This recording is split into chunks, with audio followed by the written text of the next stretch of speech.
Hi, everyone, and welcome back to another episode of our English Learning Podcast. I'm Jennifer, and as always, I'm joined by my wonderful co-host, Elizabeth. How are you today, Elizabeth? Hi, Jennifer. I'm doing great, thank you. I'm really excited about today's topic because it's something that's been debated for many years, and it touches on both ethical and environmental issues. Should zoos be banned? For some people, zoos are seen as essential for conservation and education, while others argue that keeping animals in captivity is inherently cruel and that zoos should be phased out. Today, we're going to dive deep into both sides of this argument and try to figure out whether banning zoos is a good idea or not. That's right, Elizabeth. Zoos have been around for centuries, but in recent decades, they've come under increasing scrutiny for their treatment of animals and their role in wildlife conservation. On one hand, zoos play a role in preserving endangered species and educating the public about the natural world. On the other hand, critics argue that no matter how well-designed a zoo might be, animals in captivity can't live the same kind of life they would in the wild, which raises serious ethical concerns. It's a complex issue, and today we're going to break it all down. Exactly. And for our listeners out there, we'd love to hear your thoughts on this topic. Do you think zoos should be banned, or do you believe they serve an important purpose in society? Share your opinions with us, and we might even feature them in a future episode. So, Jennifer, let's start by discussing the arguments in favor of banning zoos. What are some of the main reasons people believe zoos should be abolished? Well, Elizabeth, one of the most common arguments in favor of banning zoos is that keeping animals in captivity is cruel and unnatural. No matter how much zoos try to replicate an animal's natural habitat, they simply can't provide the same space, freedom, or stimulation that animals would have in the wild. In the wild, animals roam freely, hunt, forage, and engage in complex social behaviors. In zoos, animals are often confined to small enclosures, where they may experience boredom, stress, and depression.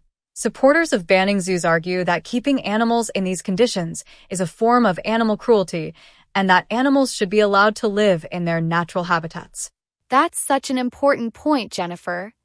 The idea that zoos can't provide animals with a natural environment is central to the argument for banning zoos. Critics often point to the behavior of animals in captivity, such as pacing, rocking, or self-harm, as evidence that these animals are suffering from stress and frustration. This kind of behavior, known as stereotypic behavior, is rarely seen in the wild and is often a sign that the animal's physical or psychological needs aren't being met. In this view, zoos are not only inhumane but also harmful to the animal's well-being. Exactly, Elizabeth. Another key argument for banning zoos is that they often fail to meet their conservation and educational goals. While many zoos claim to be focused on conservation, critics argue that only a small percentage of zoo animals are actually part of breeding programs aimed at saving endangered species. Most animals in zoos are common species that don't need conservation efforts, and very few zoo-bred animals are ever reintroduced into the wild. In this view, zoos aren't really about conservation. They're about entertainment and profit. Absolutely, Jennifer. The entertainment aspect of zoos is a major point of contention for critics.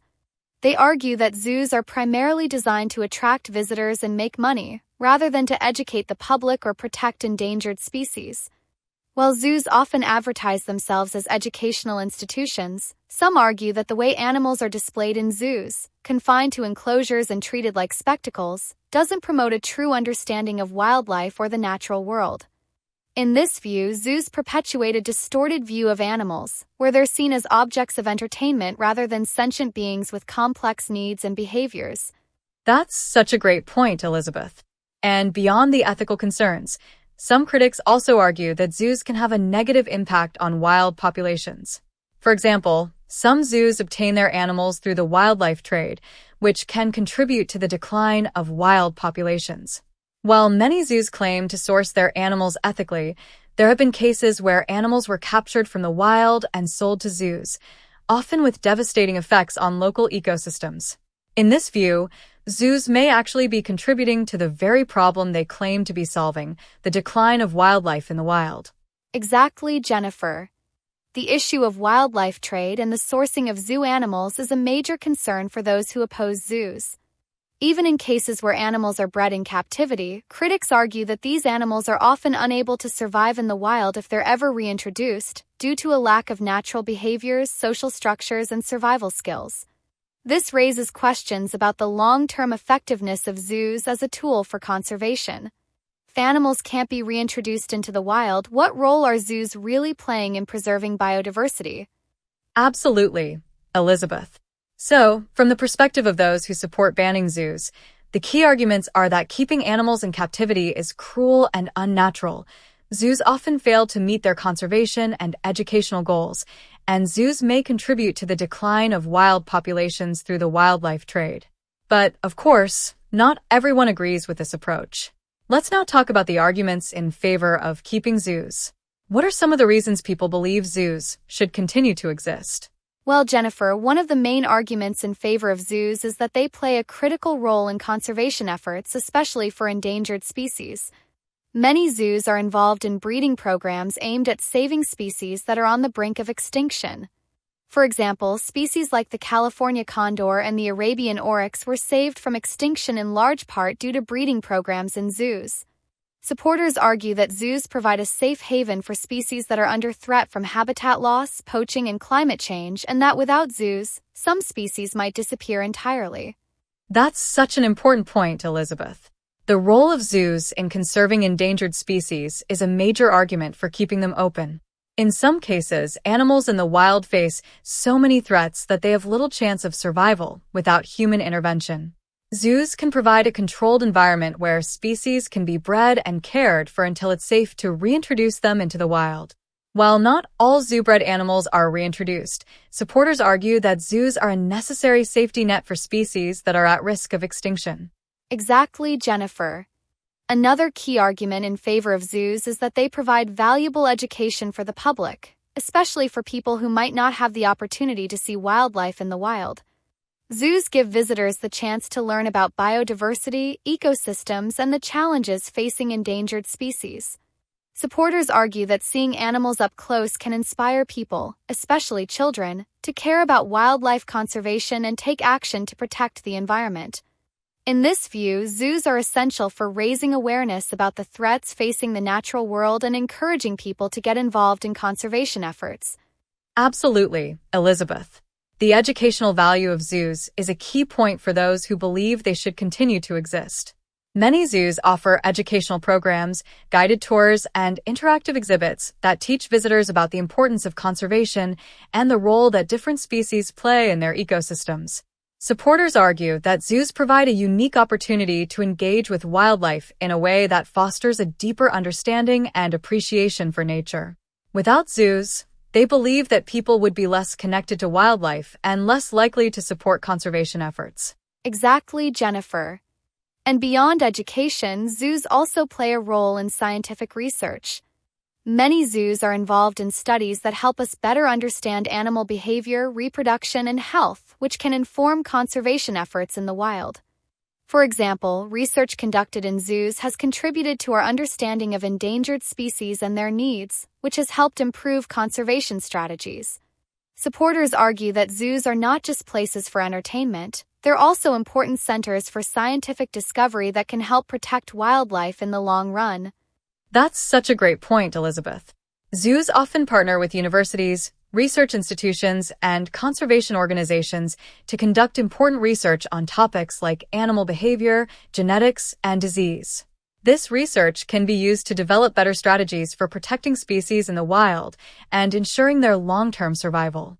In this view, zoos are seen as centers of knowledge that contribute to the global effort to protect biodiversity. Absolutely, Jennifer. So, from the perspective of those who support zoos, the key arguments are that zoos play a critical role in conserving endangered species, they provide valuable education for the public, and they contribute to scientific research that can inform conservation efforts. But, as with any debate, there are trade-offs to consider, and it's clear that both sides have valid points. Absolutely, Elizabeth. And speaking of different perspectives, I think it's a great time to hear from one of our listeners. Let's take a call from someone who might have an interesting perspective on whether zoos should be banned or not. Hi there, you're on the air with Jennifer and Elizabeth. What's your name and where are you calling from? Hi, Jennifer. Hi, Elizabeth. My name is David, and I'm calling from Toronto, Canada. I've been listening to your podcast for a while now, and I love today's topic. I wanted to share my thoughts because I've worked as a zookeeper, and I've seen both the benefits and the challenges of keeping animals in captivity. Hi, David. Thank you so much for calling in. We'd love to hear more about your experience working in a zoo. What do you think? Should zoos be banned or do they serve an important purpose? Well, I think it's a really complex issue. On one hand, I've seen how zoos can provide excellent care for animals and contribute to conservation efforts, especially for endangered species. Many of the animals in zoos wouldn't survive in the wild due to habitat loss or poaching, so zoos can provide a safe environment for them. But on the other hand, I do think there are challenges with keeping certain animals in captivity, especially large animals like elephants and orcas, which need a lot of space to thrive. I think zoos should focus on species that can be cared for properly in captivity and work to improve their enclosures and enrichment programs. That's such a valuable perspective, David. It sounds like you believe that zoos can play an important role in conservation, but that there are also limitations to what zoos can provide, especially for larger or more complex animals. Do you think there's a way to balance the need for conservation with the ethical concerns about keeping animals in captivity? I think it's possible, but it requires thoughtful planning and investment. Zoos need to prioritize the welfare of the animals and ensure that their enclosures meet the animals' physical and psychological needs. I also think zoos should focus on education and conservation rather than entertainment. There are ways to improve zoos so that they can continue to contribute to conservation without causing harm to the animals. That's such great insight, David. Thank you so much for sharing your thoughts with us. Thanks for having me. I love listening to your podcast, and I'm excited to hear more episodes. Thanks so much for calling in, David. Take care. Bye, David. That was a great call from David.